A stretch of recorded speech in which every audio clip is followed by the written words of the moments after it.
Welcome into the Locked On Knicks podcast. I'm your host, Gavin Schall, going solo after a 95-80 loss for the New York Knicks against the Oklahoma City Thunder. RJ Barrett was fantastic with 26 points. Immanuel, Quickley, and Toppin disappointed in a key opportunity to impress with Julius Randle and Kemba Walker out. We get into all that, plus your questions and comments. So all that and more right now on Locked On Knicks.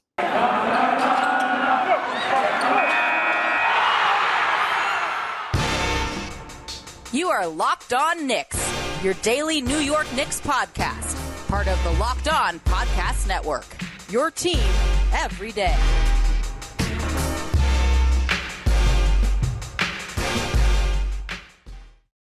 You are Locked On Knicks, and we wanted to thank you for making Locked On Knicks your first listen today. And every day we are now available on all platforms, including, and you know this if you're looking at my cherubic face, soon to be in 2022 on YouTube. Not that we're soon to be on YouTube in 2022. We've been on YouTube for a while, but soon my face in this video will be in 2022.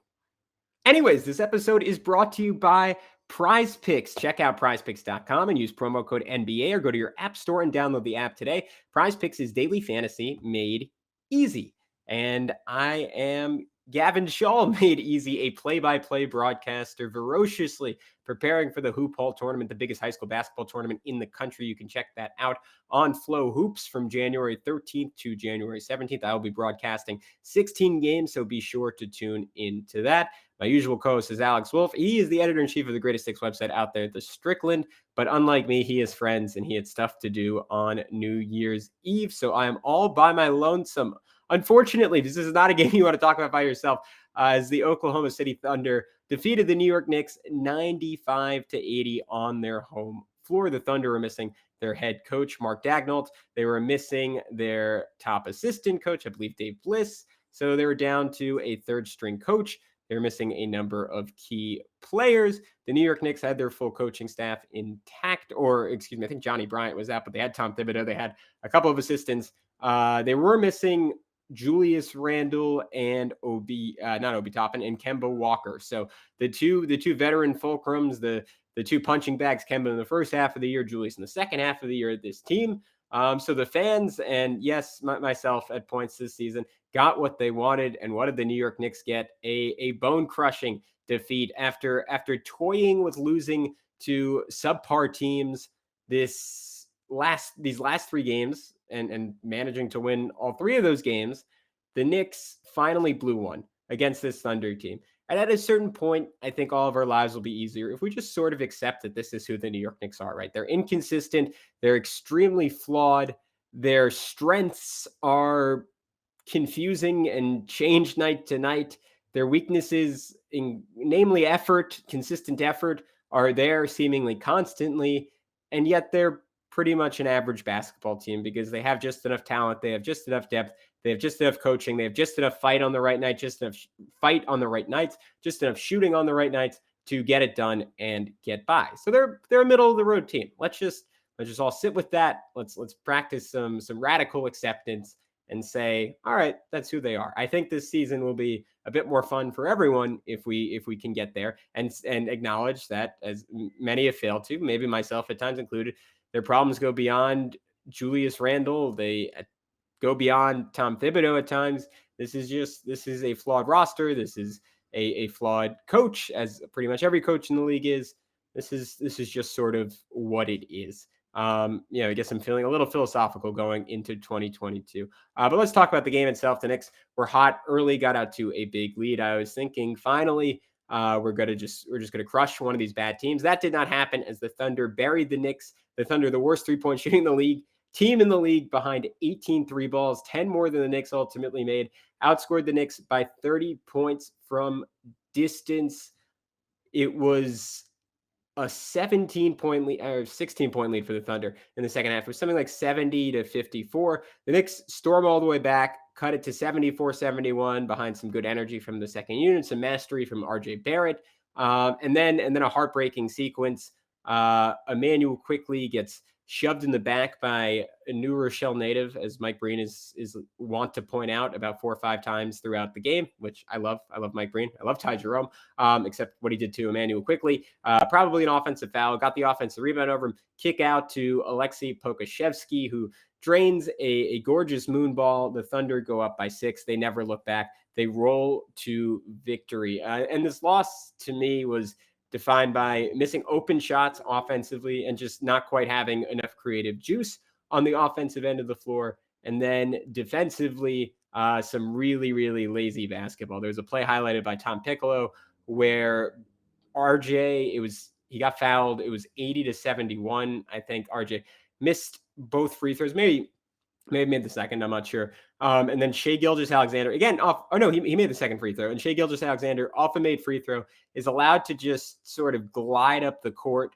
RJ, instead of sort of sitting back on his haunches, tries to take a foul, just completely whiffs. SGA gets all the way to the rim. Of course, there's no one at the rim because everyone's sort of half walking back. Easy layup. And that, I agree with Tom, that play, I think, sort of epitomized the Knicks' failings on that end. It was the reason the Thunder got so many threes is because there was just easy penetration. They played with more verve. It was very, very reminiscent of the Pistons game and portions of the Timberwolves game where the other team just wanted it more than the Knicks. And tonight you didn't get to fall back on the excuse like, well, Julius has to play harder because Julius was not there. And the Knicks played the guys who allegedly play their butts off quite a bit of minutes. They played Miles McBride. He started this game, played 24 minutes. RJ Barrett played 36 minutes. Obi Toppin, 27. Immanuel Quickley, 26, right? Taj Gibson, 23. Those are nominally, those are the guys that have wanted out there. Those are the guys that we collectively as a fan base have by and large wanted out there. And tonight they didn't quite do enough to warrant that sort of enthusiasm from an effort standpoint. Maybe that group was a little bit wiped from what they did against the Detroit Pistons, where they essentially had to carry the New York Knicks. This was the Knicks' third game in 4 nights. These guys are all, I think sometimes what we forget in all this is pretty much all these guys had COVID. And while it's not the equivalent, I assume, for most of these guys of having COVID last year, what that would have meant, but it's still being very sick, probably for a couple of days at the very least. They're still getting their win back. 3 games in 4 nights is a tall task. I think that's why Tibbs really made an effort to really split minutes in this game. RJ Barrett, the only Knick who played over 27 minutes. So he tried, but I think this was a case of real dead legs and Oklahoma City not being in that situation and playing with a whole lot of verve, led by Shai Gilgeous-Alexander and some fantastic 3-point shooting. And to me, this result doesn't really have to be examined all that deeply beyond that, right? It's pretty simple. This was just a very, very tired Knicks team. RJ Barrett, though, was fantastic in this game. He just had an easy acceleration, right? An easy gas pedal that he's been missing pretty much this entire year. I mentioned it in the prelude, but 26 points, 7 boards, 3 assists, 2 steals. 1 of 8 from 3, got to the foul line 9 times, only made 5 of them. Obviously, with a better night, one more made 3. He hits 30 points, but did go 9 for 12 from 2-point range, and that's what I want to focus on because that was the positive in this game. So why abandon it? And again, I keep asking with RJ if he was this 5-star all-world prospect out of Canada, if he was a top 3 pick. You expect that guy to have some athletic verve. And this year, it's been missing in action, with the exception of the first. I thought even the first couple games of the season, I'm not even talking about that 20-point stretch that he had where he had the 5 straight 20-point games. The first couple games of the season, I thought he showed a bit more juice. And then at moments during that 20-point stretch. And since then, again, would coincide with the time that he got that ongoing stomach issue. And then, of course, COVID, he has lost that. This game, he showed it a whole lot. Was it the competition or was it RJ? We will see that in time. But I thought he was, regardless of who was defending him, and at times was Lou Dort, who's a really good defender. I thought RJ was moving a lot better in this game, and to me, that's what matters a lot. And the fact that they were going in matters a lot. And he was doing a fantastic job. He was driving with the intent of scoring, and then showing off the ability to, namely, set up Mitchell Robinson when that option was cut off, but he threw some fantastic passes. The initial lob to Mitch, a one-handed laser to Obi Toppin. Some of the finishes were just ridiculous. A pump and one double drive.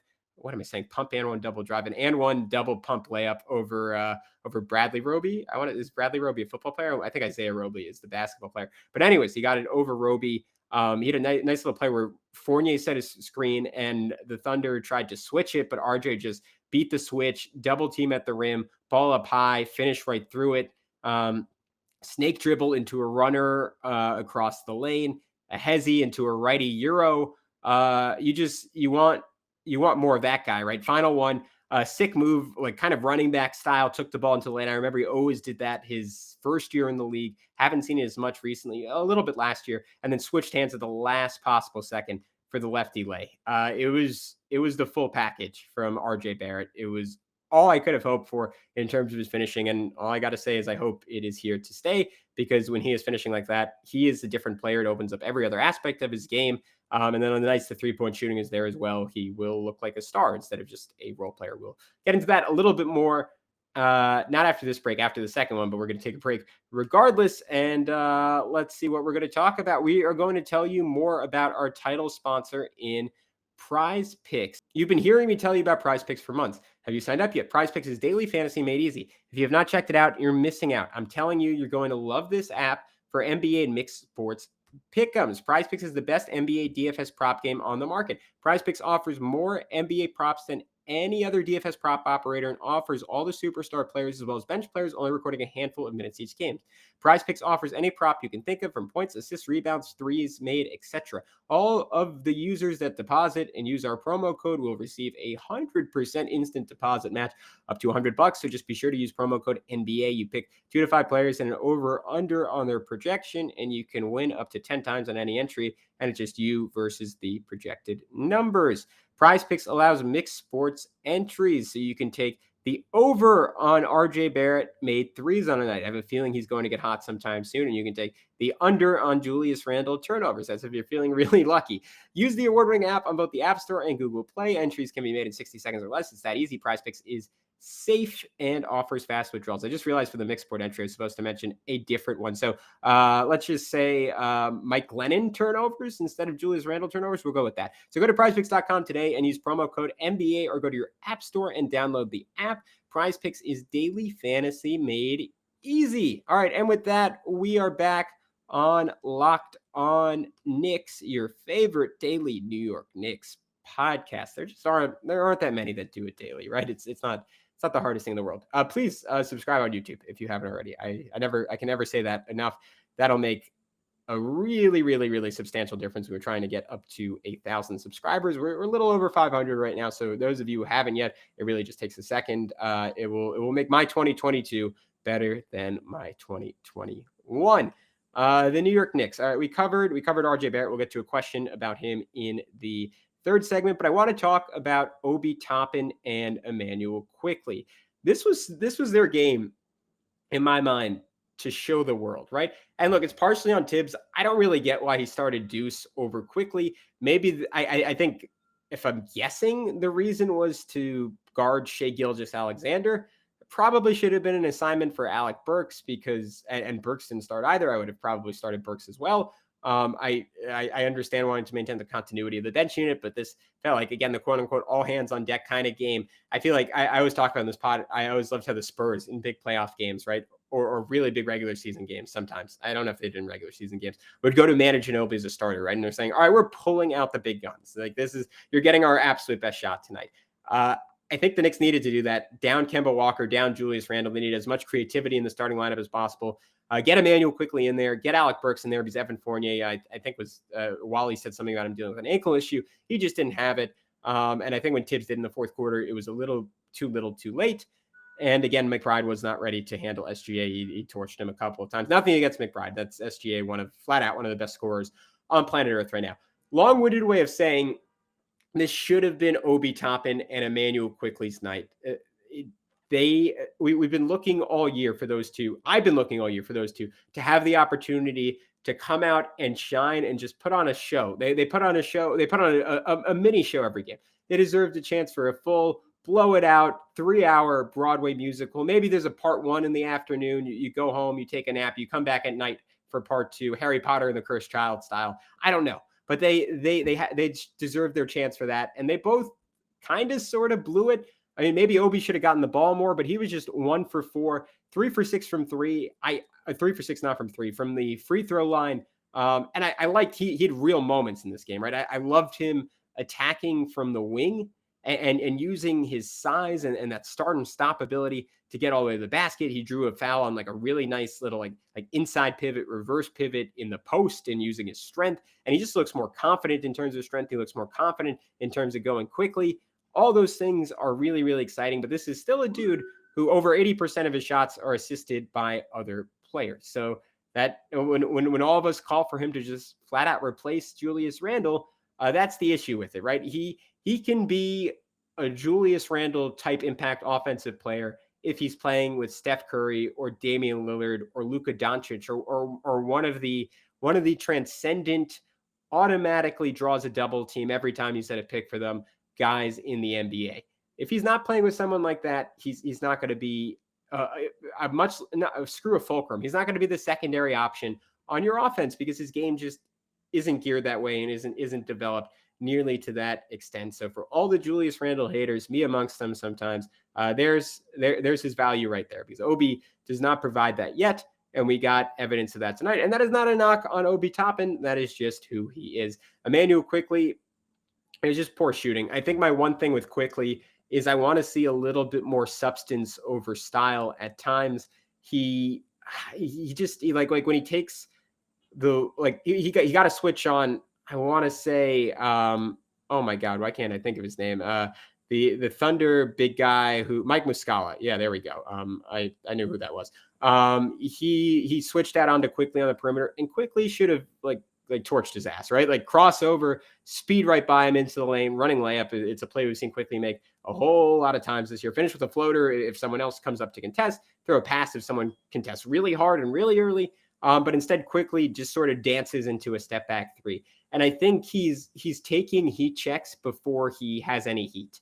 And that, I don't know what that is. I've always said he's better when he has a little bit of swagger to him, and maybe that's too much swagger. Maybe it is preemptive swagger. It is hard to pin down for Immanuel Quickley.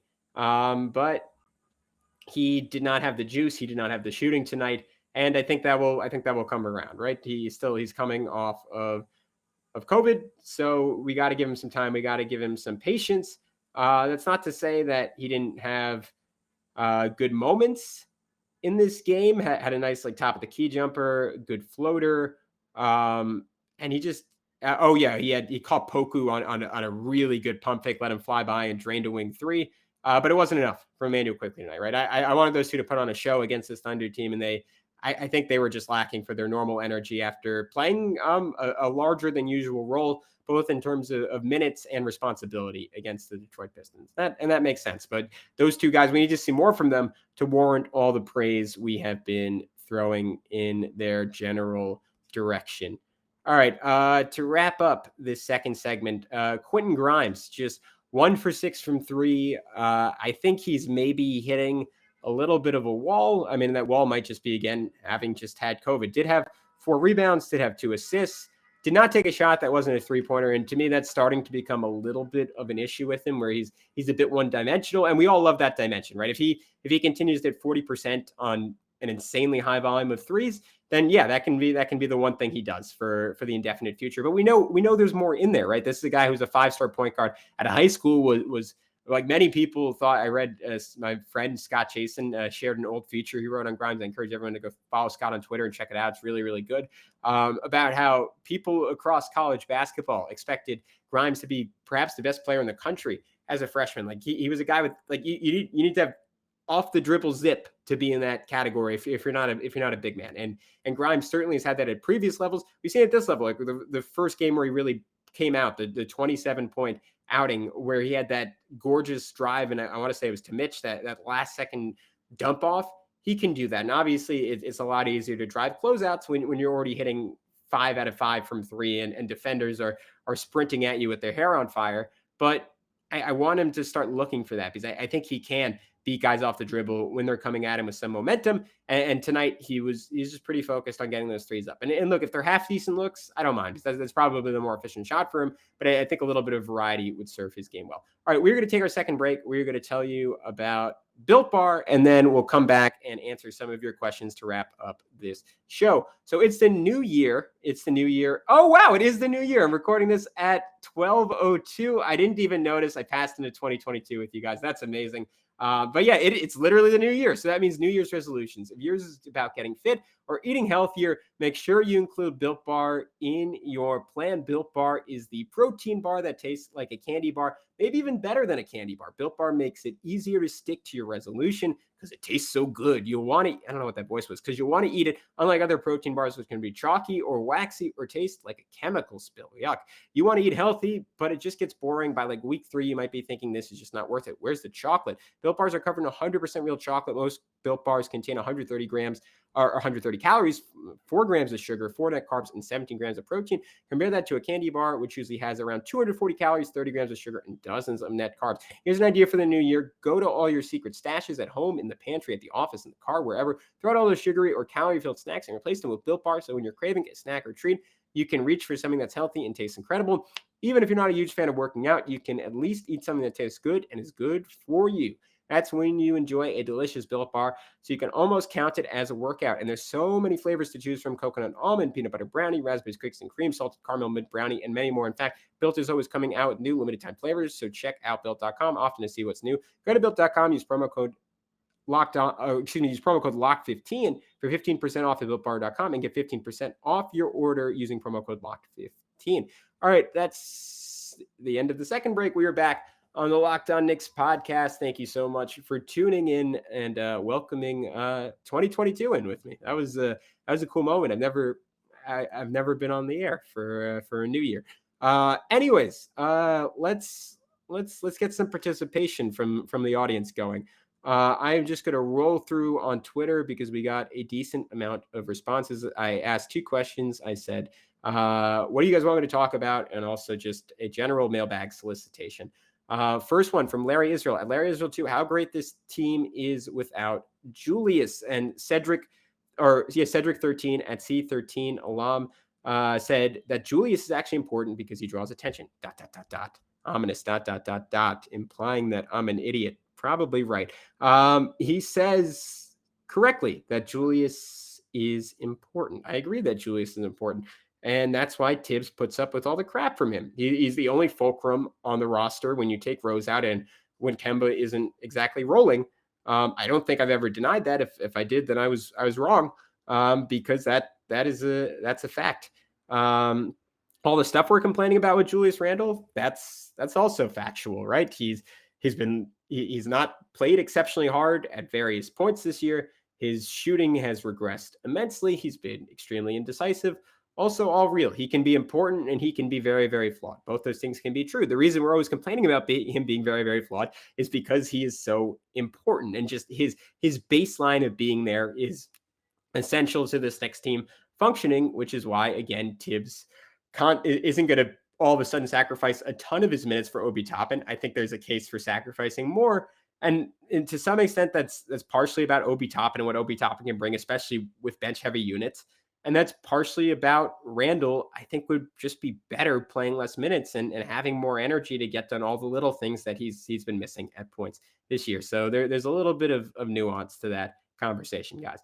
Elsie Hunt, not to overreact. This team has been running the offense through one person for years now. Let them find their flow. But that was not to overreact to tonight's game. I agree. I think they were tired, and I think that's a good point as well. It's a big adjustment when all of a sudden you don't know who you're tossing the ball to at the end of a shot clock, and you don't know who you're giving the ball to initiate offense. Yale7 at Yale714 asks, why does Tibbs hate Obi? Still not getting the minutes his play deserves. Why does Tibbs hate Obi? I wish I had an answer for you. I think it's just because he loves Julius, and Obi is not an answer defensively for him at center that isn't acceptable. And I think it's pretty simple. I don't think he hates Obi. I think he really likes Obi. All right, let's scroll up.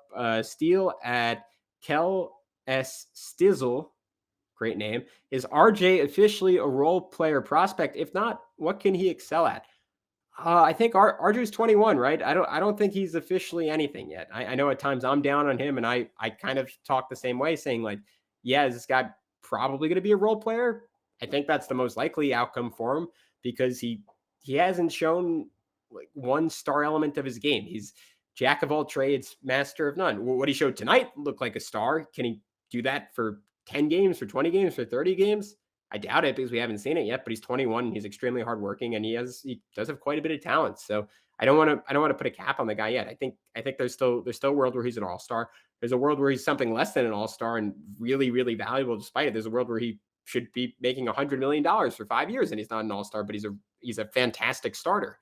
And that's just fine if that's the outcome for RJ Barrett. But we don't know yet. All right. Rela K at Rela K1. Knicks were clearly missing 19.3 points per game tonight. The body language in the fourth was bad. As early as 6 minutes on the clock, down single digits.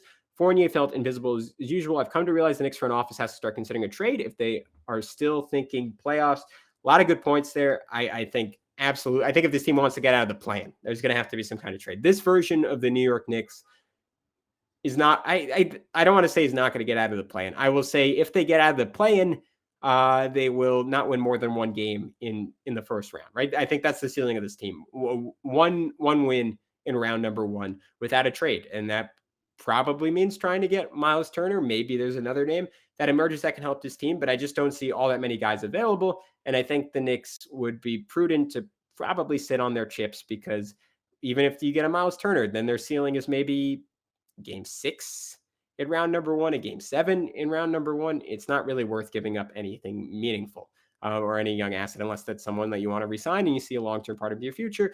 That is a different conversation, a different story, but I don't really think that this front office should be making any plans around winning this season because there is a definite ceiling on that regardless. Spanish Harlem alum at Paul B. Diaz wants to know, OKC youth is very good. They just don't have enough stabilizing vets the way the Knicks do. I agree. I love OKC. I think Mark Dagnall, whose name I'm pretty sure I'm butchering because I'm saying it different than Mike Breen said it. I think he's one of the better coaches in the NBA. That team for 2 years now has won a whole lot of games that their talent, or at least their roster and their experience, says they have no business winning. Shai Gilgeous-Alexander is a legit mega star, and you can't call him anything else. The guy's insane. Anyone who watched tonight's game just see. I mean, he truly plays at his own pace, and it doesn't matter. He gets where he wants. He makes a whole lot of shots once he does. So I'm a big fan of Oklahoma City's talent too. Colonial Bacher at Colonel Colonel Bacher. I don't know why I read it that way. Colonel Bacher. Why does nobody on the Knicks want to defend the 3 anymore? Do we need Reggie Bullock back? I think it's a lack of accountability, and I guess that's a weird thing to say about a whole team, but I don't know. I think Tibbs has to be really like zero tolerance on that stuff. And I think this is a team. I think that's hard to do when it's everyone, right? Because you can't play no one. And this is a team that just gives up at points. And tonight I think was exhausted, and it's been a stressful few weeks, right? I don't really put it on the guys. I think they're all worn down. I think a little bit of a break after tonight's game, getting Saturday off. They'll come back and you'll see a refreshed team on Sunday, or if not, maybe sometime next week. All right. That's it, guys. That's everything. But thank you so much. I should have said this at the top of the show for everyone still listening. Thank you so much for tuning in throughout all of 2021. A very tough year for me personally, one of the worst years of my life. And doing this podcast made it very, very, very bearable. And all the fan interaction, all the messages that I've gotten and Alex has gotten over this year and all the years when people say they enjoy the pod and they say they listen to it and going to work or listen to it in the car or listen to it with their kids or finding out that people listen in different countries or even different states. All of that means the absolute world, and I get such a kick out of it, and it makes it really, really, really worth doing and worth putting effort into. And I know I can speak for Alex that in 2022 we're going to try and take it up another level, try and work harder on it. Me in particular, I know that's something that I've really been emphasizing in my own life because this is something I am really passionate about, and I want to put the equivalent work in to it. So we're going to try and make it all that much sharper, that much better guests, better content, better stats. Yeah, better everything. But thank you to everyone who listened all throughout 2021. And I wish you all a fantastic, safe, and healthy 2022. So until next time, Gavin Schall, Locked On Knicks.